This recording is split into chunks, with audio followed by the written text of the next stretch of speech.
Here's the situation. Every single day, all over the country, asylum applicants walk into their interviews completely unprepared, and it destroys their cases. I'm talking about people with genuinely strong claims who end up denied because they didn't do the one thing that would have changed everything. Today, I'm revealing the preparation strategy that separates successful asylum cases from devastating denials. And if you're waiting for your interview, doesn't matter whether you filed for asylum just last week or 5 years ago, you cannot afford to skip what I'm about to tell you. I'm going to reveal exactly what you need to do to prepare for your asylum interview, and we're starting right now.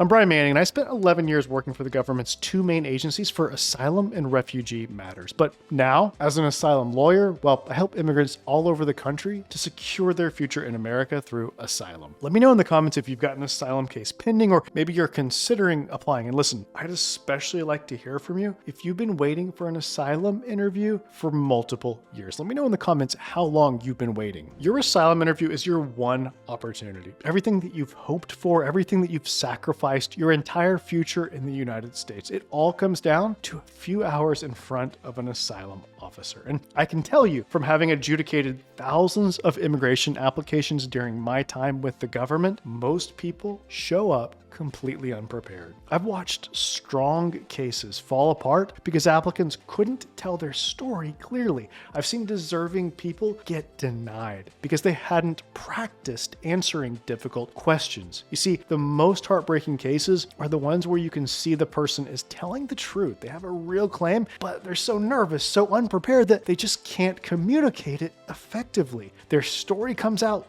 disorganized. Maybe they contradict themselves under the pressure, or they forget critical details. They just can't give the officer everything that's required in order to win the case. Well, the good news, you can actually lay the groundwork for success by taking decisive action ahead of time before your interview. And I promise you, you can drastically enhance your chances for success by preparing for your interview. But before I get into the practice that you need to do ahead of the interview, you need to know how to set the foundation for your case. So I'm talking here about your supporting documents. This is the package that you should submit that helps you persuade the officer long before you ever set foot in their office, okay? You need what we call an asylum roadmap. Now, what is that? Well, it's a complete strategically organized presentation of your case. Now, to be clear, this is not just throwing some documents together. Rather, this is a carefully constructed legal package designed to guide the officer toward approving your case. So, at the heart of this package is your personal declaration, sometimes called your personal statement. And this document tells your story, but it's not just a narrative.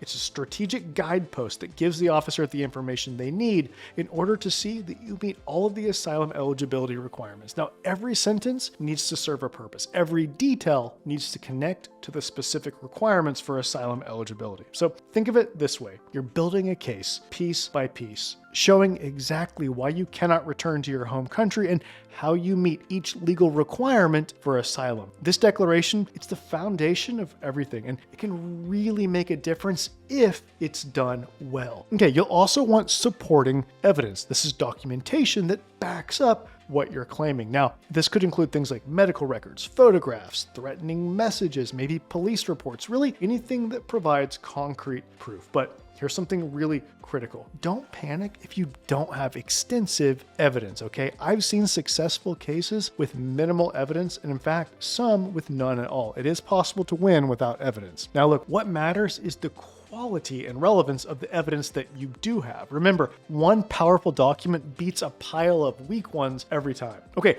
country conditions information is another essential component of this roadmap. These are reports from credible sources, organizations like Human Rights Watch, for example, or Amnesty International, or maybe the US Department of State, that document the dangerous conditions in your home country. Now, these reports show the asylum officer that your fear isn't just personal paranoia, rather, it's part of a documented pattern of persecution. And if you're working with a lawyer, well, your lawyer should prepare a legal brief that connects all of these pieces together, explaining precisely why you're eligible for asylum. So you'll pull all of these elements together, your declaration, evidence, country conditions information, and legal brief. And well, you've got your roadmap, okay? This is a filing that shows the officer how to get to the answer yes in your case in the easiest way possible. By the way, if you want to maximize your chances for asylum success, then please be sure to hit the subscribe button and the bell notification so that you don't miss the insights that I share on this channel. Okay, so that's the Asylum Roadmap, the supporting documents. But now we're going to get to the absolute most important preparation step. And I cannot emphasize this enough. You need a mock interview. This is not optional if you want to give yourself the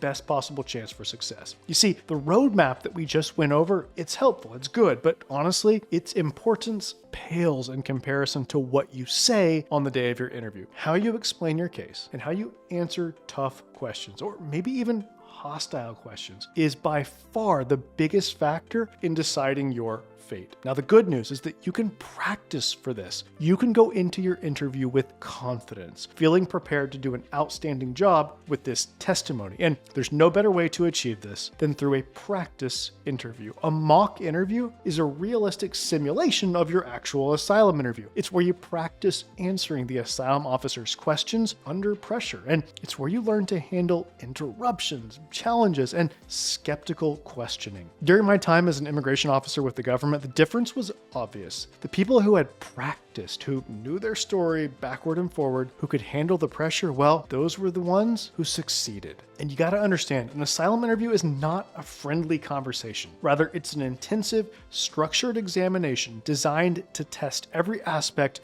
of your credibility. The officer is going to interrupt you. They'll ask for specific details. They'll challenge inconsistencies. They're going to push you on dates, locations, names, things like that. And some of these officers are rude and outright aggressive. Yeah, some of them are anti-immigrant and are just looking for an excuse to deny your case. If you haven't practiced this interview, you're gonna struggle. Even people with completely legitimate cases can fall apart under this kind of pressure. I've seen smart, sophisticated people who are 100% telling the truth just completely fall apart during their interview because they didn't practice. A professional mock interview recreates what you'll experience on the day of your real interview. We interrupt you just like an asylum officer would. We press for details. We challenge your story, probing for weaknesses. We simulate the difficult moments that you'll face in the real interview. And for our clients, the mock interview is transformative. It's where a vague, half-remembered story becomes a clear, compelling case. Now, whether you filed for asylum recently or maybe years ago, whether your interview is next week or next month or next year, the preparation makes the difference between walking in terrified and walking in prepared. Many asylum applicants think that they can prepare on their own. They'll review their declaration, maybe read their asylum application over, and they think that that's enough. But by the time you complete a thorough mock interview, followed by a debrief session where we give you feedback and we work with you to improve, well, the real interview will feel familiar. You'll have already experienced the pressure. You'll know how to answer difficult questions. You'll understand the pacing and the structure of the interview. Look, there's so much riding on this one interview. This is your chance to prove that you deserve protection, and the mock interview is absolutely the best way to maximize your chances for success. Now, we do this with clients who hire us for full-scale representation, but we also offer interview preparation as a standalone service. So